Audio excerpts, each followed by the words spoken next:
But we had a nice dinner, and when we came back, we ended up just sitting around here and hanging out. And I mixed us martinis because neither of them had ever had a martini. And we started to watch Resident Evil, and then we stopped watching Resident Evil and ended up talking. Because the Resident Evil movie is, Yeah, I saw it in the cinema, and I was just like, there's a good idea here. Yeah. Well, my problem is that they shoehorned in the movie and our protagonist, who has nothing to do with the established story. She was just... Well, she's my girlfriend, don't you know? Now my wife. and my Mary Sue character that I created just for the movies. And see, I didn't want to use that term, but I was thinking it. Yeah, and it's she very much was a Mary Sue character, because she was shoehorned in from out of nowhere. Yeah, and she outshined the pre-existing it would have been okay if you wanted to do like a side story, because I know Capcom got into that weird phase where they didn't want to they're still in that weird phase where they don't want to actually recognize what their actual titles are supposed to be. And, who it's supposed to be marketed towards, as well as actually using their main characters for their actual purpose. So, yeah. From my understanding, what I know about the Resident Evil movie is that they didn't want the games turned into a movie like the games were. They wanted like an original story that contained elements from the game. Which is stupid if you think about it. It is. The games were based around films.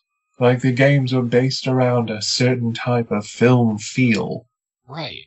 Exactly. And it's like, the main characters of Resident Evil... There should have been literally no easier games to turn into a film.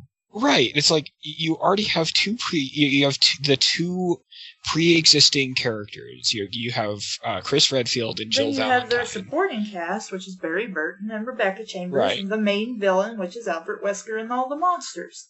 Right. It should have been an easy recipe. But then they shoehorned Milla Jovovich's character, Alice, who I could never take seriously.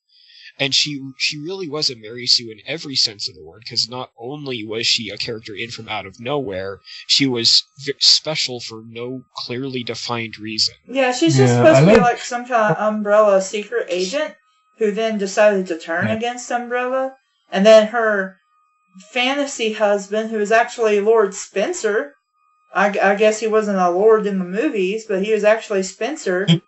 And I never actually noticed that until my last rewatch of the movie, and I'm like, wait, they call him Spence. You're telling me that's Spencer of the Spencer Estate from the first game? The ones who owned the mansion? Yes. Yep. Wow. I'm like, bullshit! Like I turned into Spoonie. I love Milla, and she is a big fan of the games, and I can't blame her because she's an actress and it was a role. Yeah. But it's like they could have had her play Jill Valentine, and it would have been perfectly convincing. And what really bothered me, though, most of all what bothered me at the end of the first film, was when they kept doing the, is she dead? Is she going to be a zombie? Yes, she is. No, she isn't. Yes, she is. No, she isn't. Yes, she is. No, yes, she is. Like with one of those. Did either of you see the second movie? No, I was so pissed. I actually did see the second movie for the strangest reason. Me and Oren and I think a couple of our other friends, we went to go see a screening of Phantom of the Opera. It was the new Phantom of the Opera movie that had come out at the time. And the movie theater screwed up. They did not have enough seating for everyone they invited to see the show. And we got basically dicked out of it because reasons. There wasn't room for us in the theater. No room at the inn. And they're like, so do you want to see a different movie? And we're like, okay, yeah, I guess if it's free. So they showed us the second Resident Evil movie, which if it wasn't a Resident Evil, if it wasn't supposed to be Resident Evil, it would have been a fun enough popcorn movie.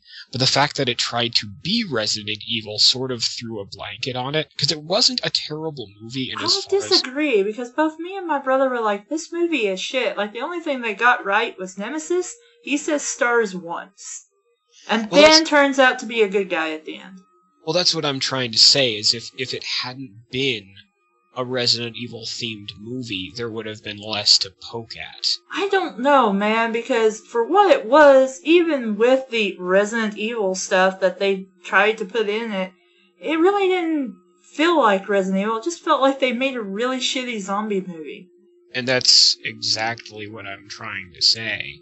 If I had gone in to see shitty zombie movie number A and just, went there to laugh and have popcorn with friends, it would have been a more enjoyable experience than trying to have it be a Resident Evil experience. I guess I just feel the exact opposite, that it just, even if I disregard that anything associated with it was Resident Evil, I still would have hated that movie and thought it was atrocious. And then just the fact, and then bringing Resident Evil back into it, I'm just like, that's not Resident Evil either. I mean, Nemesis looked good. He was okay. But then he became a good guy at the end. The best part of the whole movie, and this is, take away from this what you will, the best part of the whole movie was when there's a zombie in the police station, the police are being idiots, Jill Valentine walks in, shoots it in the head, and says, remember, you gotta aim for the head. And that was the best part of the whole movie. It was her singular badass moment. Yeah. And, now I did like, then again, it's Alice coming through, on a bicycle coming through the church windows. But I did like when she came through the church windows and crushed the liquor. If you remember that part. I hardly remember the movie at all, to be perfectly honest. I only remember feelings. Yeah. I'm like, that's ridiculous, but that's kind of cool. That's kind of cool. But then Jill, I think Carlos was there. I'm pretty sure Carlos was there. And I'm like, they're side characters compared to the awesomeness of Alice. Yeah, exactly. And then I didn't notice it until I was watching Erod's review of the Resident Evil movies, but he showed the whole fight between Alice and Nemesis. Nemesis doesn't hit Alice at all, and yet she gets a perfect KO on Nemesis. And I'm like, how? It's Nemesis! And, it's like, again, generally speaking, I don't really like the term, but now that I've let the cat out of the bag, I'm gonna go ahead. She really is a Mary Sue in every definition of the word, because she just becomes more and more and more inexplicably badass, to the point where she faces the boss character of Resident Evil 3, which, this was a villain. Yeah. Who, you would knock down with high caliber weaponry. And later on, it would just get back up. Yeah. The most you could do was slow it down. I think Nemesis, even with the Magnum, which is one of the most powerful weapons in Resident Evil, that took, I want to say that took 6 shots to bring Nemesis down, or maybe even. Well, actually, I'm forgetting now with boss monsters. I want to say the Tyrant also took 6. Because Nemesis is Tyrant class, even though he's a different kind of Tyrant. Yeah, it's But I'm pretty sure it takes 6 Magnum shots to bring Nemesis down. Well, the whole thing about Nemesis and why it was such a great build-up was that it was so resilient. And that made it all the more satisfying in the final confrontation. Yeah, you basically have to blast him with a cannon. Stars? I'll give you stars. That's that's the point where you're supposed to get up and cheer, because you've been just getting by. You've just been putting Nemesis down for a little bit up until that point. And then at that point, you can finally say, I kicked Nemesis's ass. That was it. Right. With a cannon. You have to shoot him with a military-grade rail gun, from what I remember. Well, I called it a cannon, but it's... Well, it is. It's a Gauss cannon. But, I mean, this is a thing that it's like, even nowadays, where such a thing is starting to be possible, like, railguns are still very experimental technology in many ways. But it's like, it's a thing that uses the principle of magnetic force to accelerate a projectile to very extreme speeds. And you're basically turning this thing that's supposed to be used against things like heavy tanks and aircraft, and you're shooting this guy at it, and you need something this, what would otherwise be overkill, to take this guy out. And even then, Jill had to still, like, put 6 shots into Nemesis. Because it's still, like, just a pile of sludge trying to come after her. And then the city was blown up by a nuke. Yeah, they detonated a nuke in high atmosphere, I believe. Which was ridiculous to begin with, but... Yeah. I mean, you could buy into it as a sort of this is part of the premise, it's... Yeah. I do think, though, that once they did that should have been it. They should have just known when to quit, because that was kind of, it presented too many difficulties for the story, and being Capcom, instead of actually dealing with any of these difficulties, they just said, "Oh, just fuck it. We'll just concentrate on Leon, who's mysteriously another character now." Yeah. Really. I mean, I've thought about, like, how would you fix what Capcom fucked up between, you know, the old Resident Evil storyline and the new Resident Evil storyline. And I'm like, you'd pretty much have to go back and actually show a proper ending to Umbrella as well as character building. Instead of Leon suddenly a special agent for the government now, babysitting the president's daughter.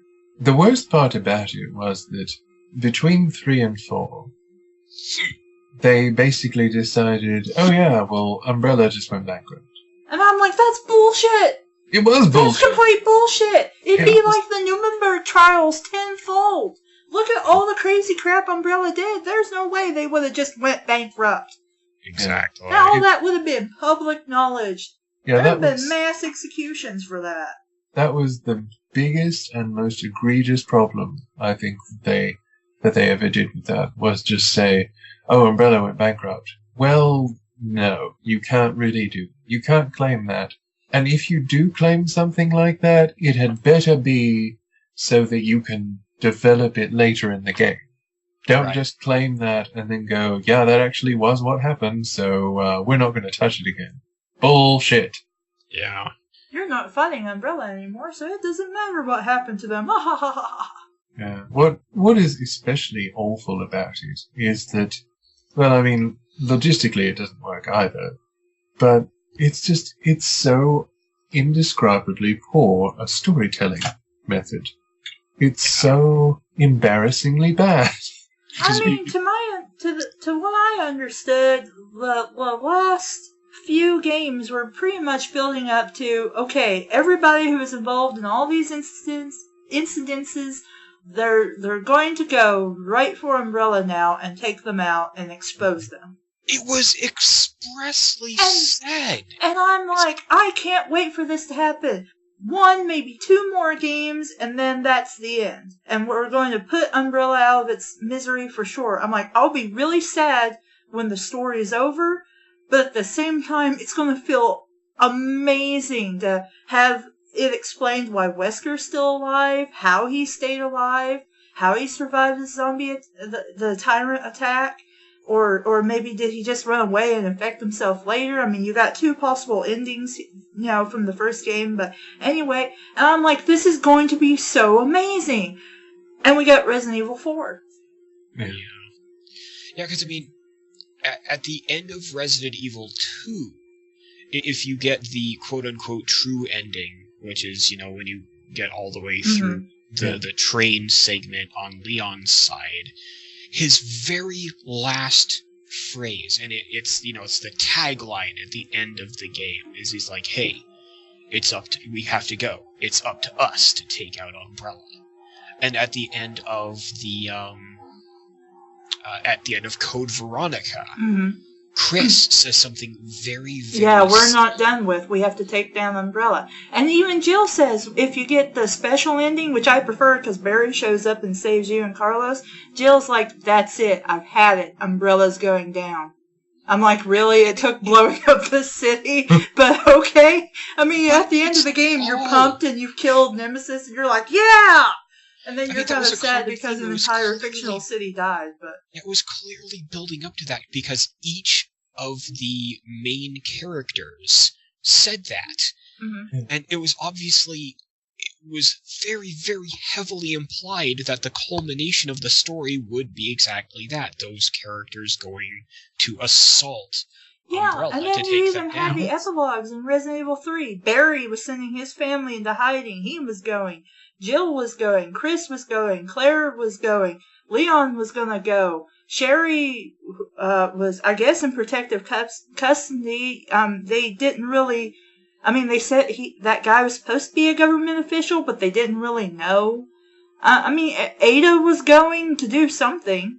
Wesker was still alive, and he was apparently not working for Umbrella anymore. What was he up to?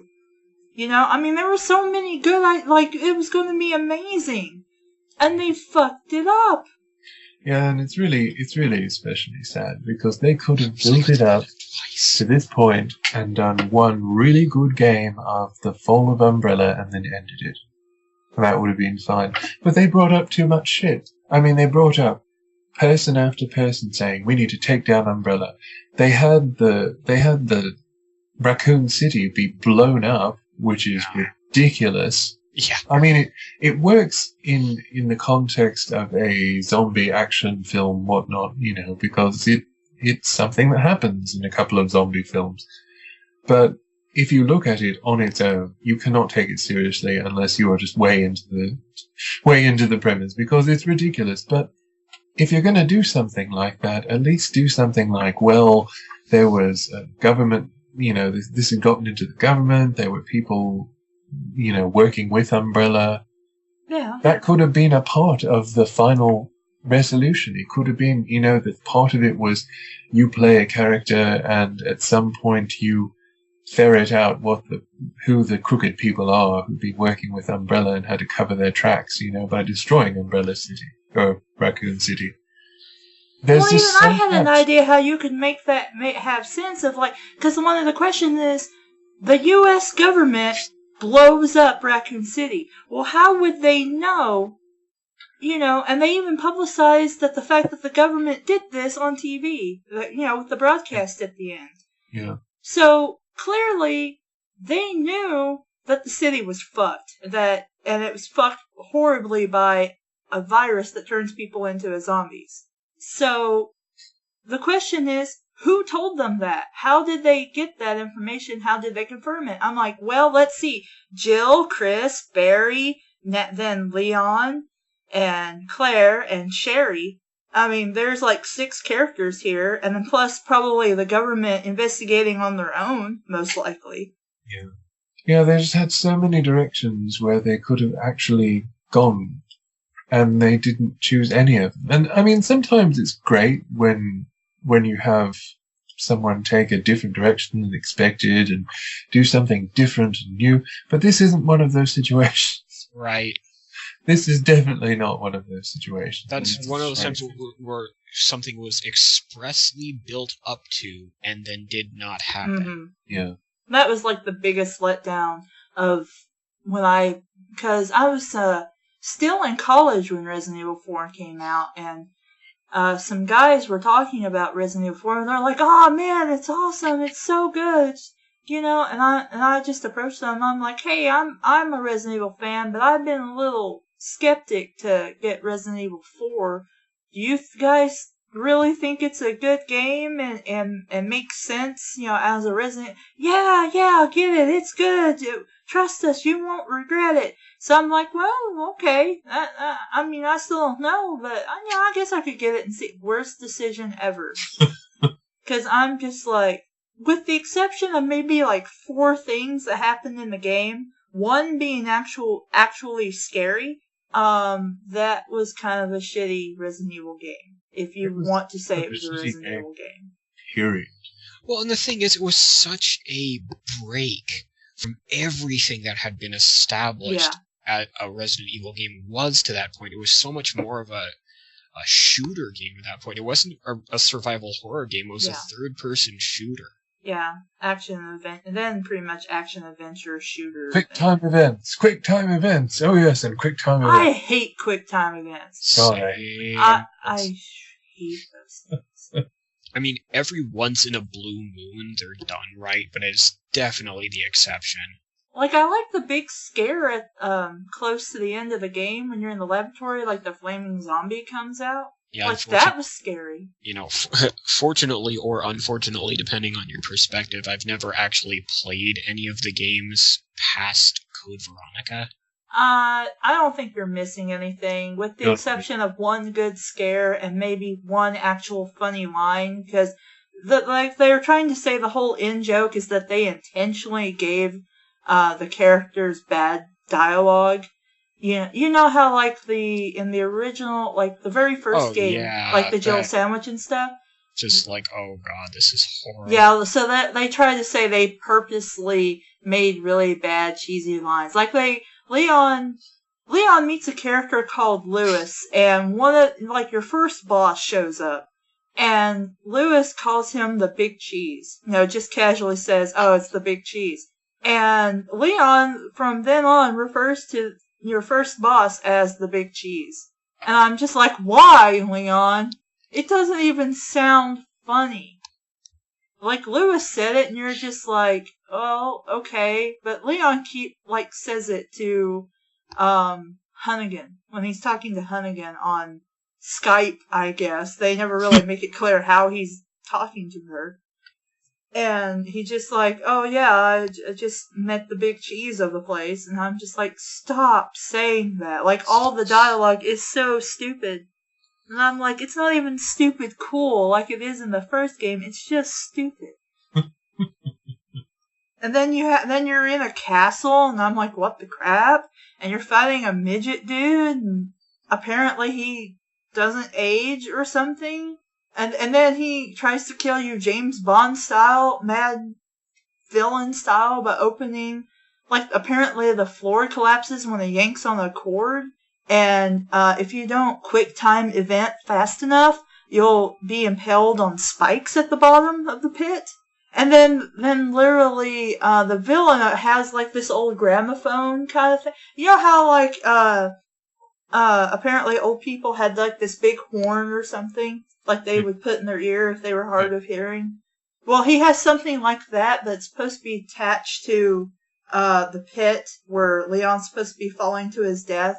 And he literally says, like in a Looney Tunes skit or something, like, where's the sound of impalement? There should be sounds of death and impalement. And then Leon Leon actually shoots, like, the horn, so it reverberates the sound, to a piercing level back to the guy's ear. But I'm just like, did they really just pull that out of Looney Tunes? I'm like, what the crap? Of course, Salazar does turn into a pretty awesome-looking boss. But even that but he's like an insta-kill boss, so you can't actually get hit by him, because he will one-shot you, which is dumb, because you basically have to be in one-shot range to fight him. And I'm like, the only reason I'm scared while fighting this boss is that I don't want to get one-shot, not that he's scary. Yeah, there you go. And that's really a failing. When they make a boss, or any character really, so powerful that they can just one-shot you, and you're not really frightened by the premise or anything like that, but instead you're actually just not wanting to be one-shotted and have to do it all over again. I think that is a big failing in games when they have characters like that, because it's not fun, it's not really challenging, it's just frustrating. And when you're trying to build an atmosphere, when you're trying to build some sort of terror, it's really, really a shame that they shatter any sort of ability to make any kind of atmosphere. Yeah. I will say, though, that you happen to pick up the free rocket launcher that Salazar happens to have in his castle, you can hit him with the rocket launcher and he will die instantly. Which is, I guess, the whole point. They give you that one rocket launcher. Which, again, why not wait to give you that one rocket launcher for the final boss instead of that boss? I mean, Resident Evil tradition is you get the rocket launcher at the end of the game. Right. Sorry, I didn't mean to talk over everybody and dominate the conversation there, but I'm fine. It's fine. I would be speaking more if I weren't so tired. I completely agree with you. I got the chance to play Resident Evil 4 after it having been out for a while and hearing all these great reviews, shining endorsements of it. I played, I don't know, an hour, 2 hours, and I was just like, fuck this shit. Well, once I got to the stupid laser QuickTime event, and then the whole QuickTime event for a boss fight, and I'm pressing the damn buttons, but apparently the game hates me and didn't register it, I was so angry. Like I've never gotten angry at a Resident Evil game. Like, I've gotten frustrated, but not angry. Mm-hmm. And I'm just like, this sucks. This is stupid. Why can't I just shoot him?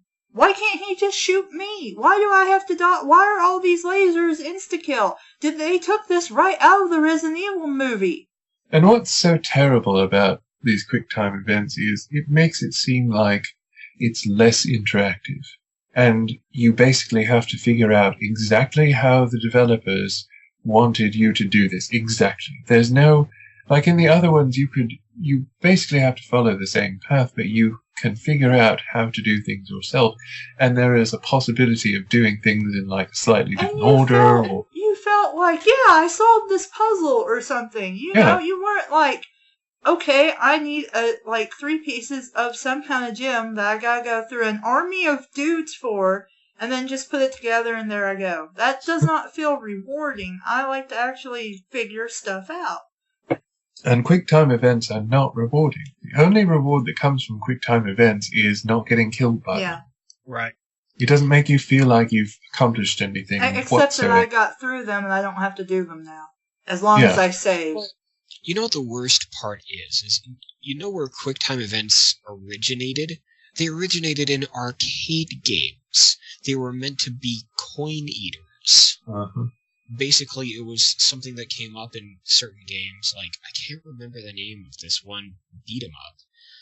But basically, it's like every stage there's a QuickTime event, and, you know, if you press the right direction or the right button, you know, you wouldn't die, but if you didn't hit the right button, you'd basically lose a life instantly. Yeah. And I'm like, you know, it's like back, you know, that was still a dick move, but I mean, it was still sort of understandable because it was still sort of that quarter eater, you know, sort of culture. Yeah. But in an era where everything is home games and you're not making any money, you know, by killing your player, it doesn't make sense. Yeah, it's basically just sadism. Mm-hmm.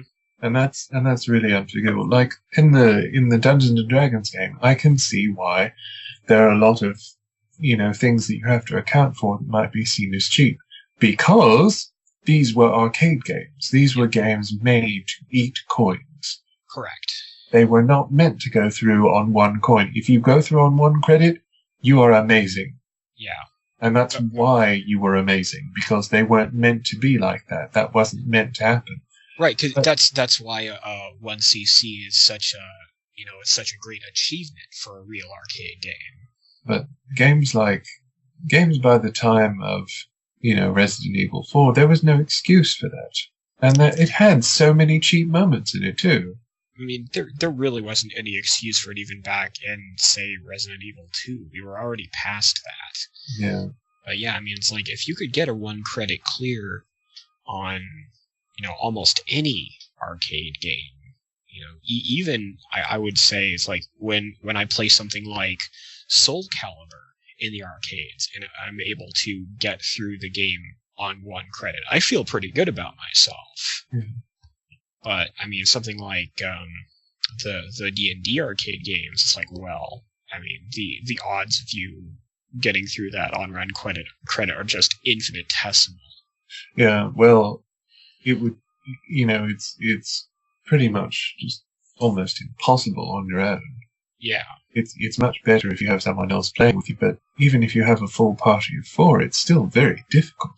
And there are points too, especially when fighting, the last boss, or if you choose to fight the dragon, the big red dragon in between. There are points where those bosses can toast you, just one shot. Literally. They literally toast you. Yes, literally.